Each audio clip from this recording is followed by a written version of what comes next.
This is a short video about section 1.1.4 in Stein's elementary number theory book, and it's dedicated to the proof of the fundamental theorem of arithmetic. So just to remind you that that's back on what for me is page 10. The fundamental theorem of arithmetic is 1.16, and what does it say? Every natural number can be written uniquely as a product of primes. We're uniquely up to order. So like 6 is 2 times 3, we're going to count that the same as 3 times 2. We don't count that as two different ways to write the prime factorization of 6. Just to recap some of the things that we've done so far too, if I'm able to find it. I'm looking for, well, I'm close. So I know a fact about prime numbers due to Euclid's lemma.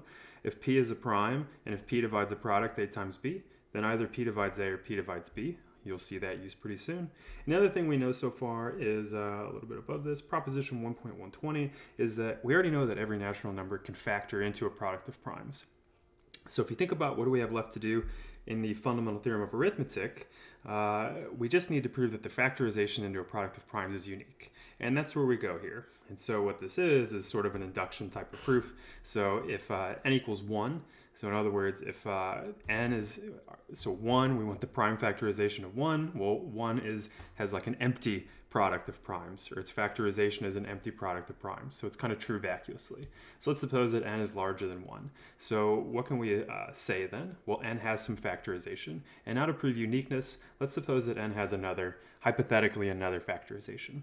And what our goal is to try to prove that each of the p's is one of the q's. Now notice like the way that the indexing works, right?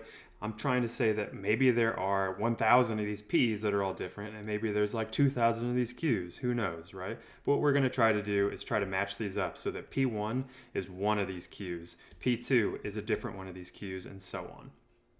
So remember that we're also going to assume that the result is true for any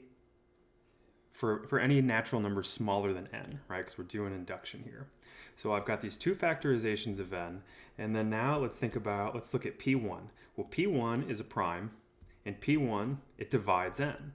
Well, that means that p1 should divide this representation of n as well. So in particular, p1 divides n, which can be thought of this way. And then now notice the subtle parentheses. p1's divides this product sort of like a times b.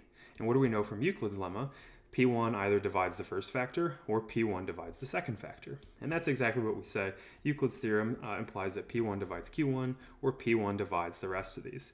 So by induction, we can say that P1 has to be equal to one of these Qi's. So P1 either equals Q1 or by induction applied to this product. Remember, the result should be true for this because the product of Q1 through Q2, through Qm, that's a number that's strictly smaller than n. So the induction hypothesis is that the result is true for such a number. So we can conclude that P1 has to be one of these.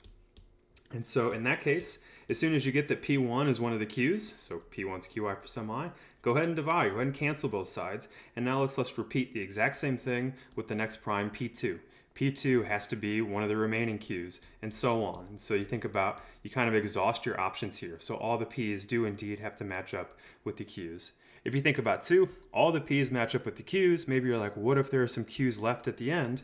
Well, then this would be a larger number than the product of the p's. So I hope that you agree that that can't happen either. So again, that's kind of the meat of the fundamental theorem of arithmetic. And again, it relied on the fact that we know we can factor numbers into a product of primes. We also know that a prime, if it divides a product, it has to divide one of the factors. And again, really the meat of this was just to show the uniqueness part.